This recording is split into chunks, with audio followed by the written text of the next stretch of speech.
income generation is certainly a part of this, but making best use of your comms estate is really the broader. Only 5% currently using the full council comms estate. 80% think people are going to be doing more in this space in the future. That's certainly something I agree with. So we all know that everyone's got tight budgets, and every year they come to heads and directors and they ask for savings. I think one of our challenges in the public sector is generally people aren't commercially minded. You don't go into the public sector to make money, do you? You go in to give something back. You go into, you're a social worker, or in comms we want to talk about the value of what we deliver for our residents. But the world has changed, and we have to change with it. So the new contract is an opportunity now for us to look at a new way of doing things. It's digital, of course.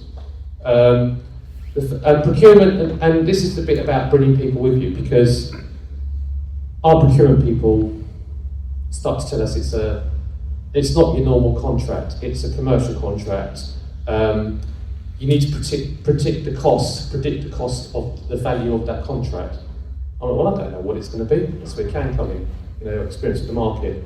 So we've only got one board in the borough, so the big ad boards. So we're now negotiating that. We've got experience now. We can go to our colleagues in Cannes and say, right, can you tell us a bit of the market here? What can we get away with? There's more. I'm sitting there thinking, well, what other assets have we got? And I've worked at other local authorities, and I knew that we've got roundabouts, I know we've got lampposts, I know that we've got lots of other things. We've got buildings, we've got car parks. So I put a business case forward to my cabinet and my chief exec that I want to bring a commercial person in to help me do this, because I just haven't got the capacity to do it. And that is by, if it moves, get it sponsored. If it doesn't move, get it sponsored. So I've got a sandwich board I wear sometimes. We're still looking at other opportunities. So we are advertising on the website, but the website didn't bring in a lot of money because the person I used to report to didn't quite get it, and we were only about 3 pages on the website. Now got a new website, advertising on every single page. Bar 2, I think it is. We're now going to start generating real money. And because we're friends with Cannes, we're also, we can use the space to advertise our own campaigns, which is great.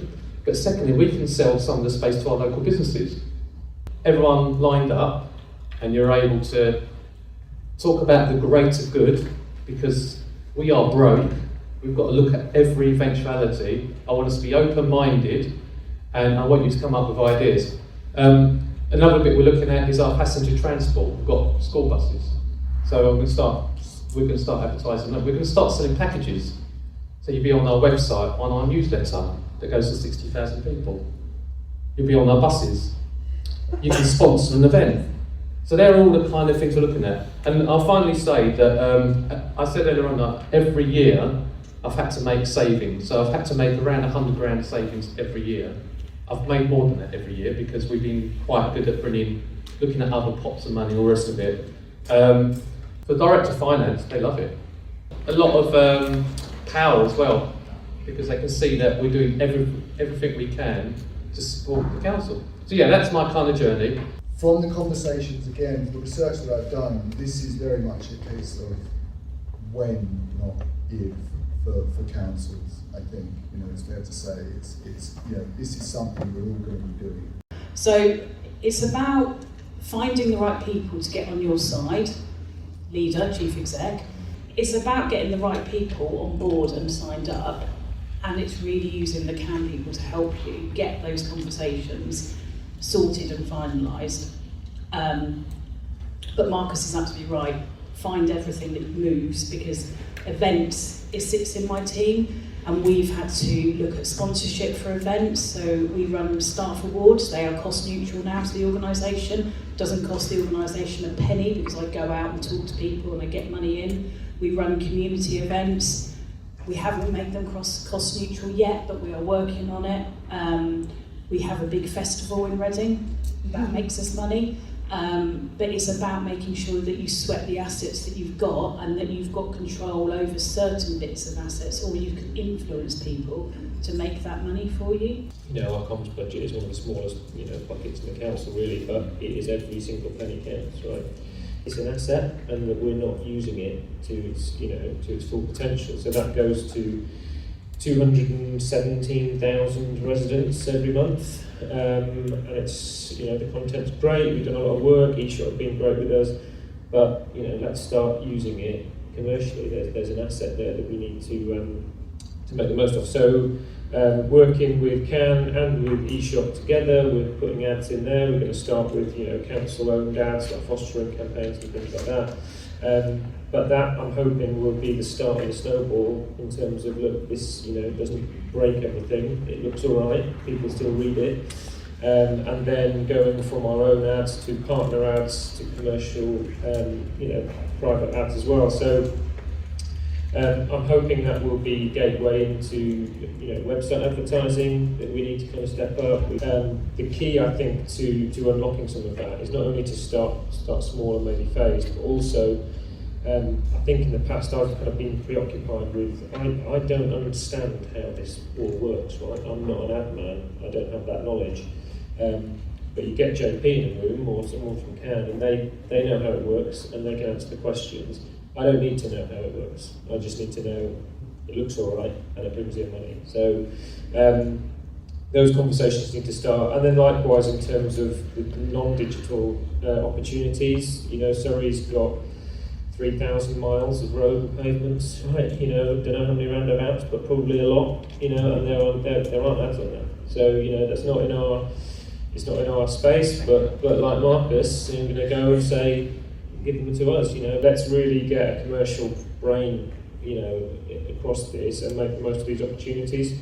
Generating income from our estates, and then I take my expertise and I work with John Paul 1 day a week, helping councils like Marcus, you know, deliver tenders and give him the capacity to do the comm stuff that he's good at, and then we can support on that side of things.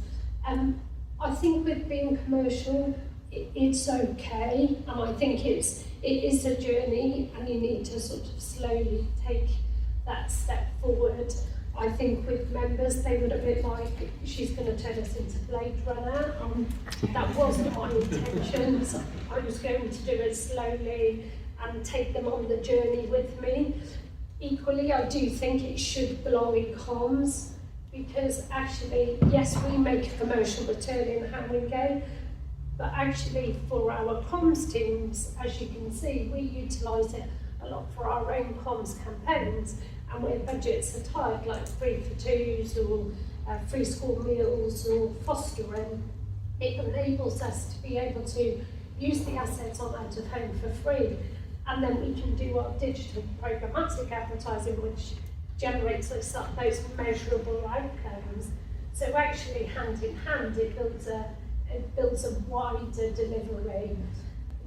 This is the start of my media pack as well. So because we've got a lot of different opportunities, it's really good to put everything together. So then when you go to suppliers or if you go to your local businesses, you can tailor the package to what they need. So we can offer our, you know, I always say as an authority, we're the biggest media owner within the borough.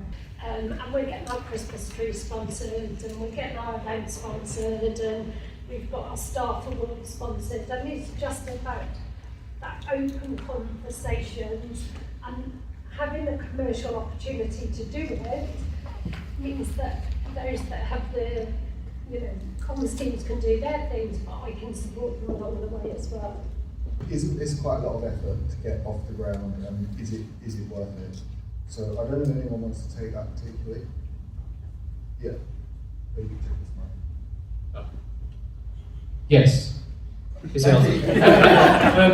You might be okay now, but start doing it, because you'll get to that point where you're already bringing the money in, and when they're looking at salami slicing, you say, look at me, I'm all right. I'm earning £200,000 a year from income. So I was just interested to know, do you get much pushback from residents saying, why are you getting a commercial, I'm paying council tax, why do you need to do this? And also, how do you decide what, or kind of advertising it is and whether it's appropriate for council buildings or chapels.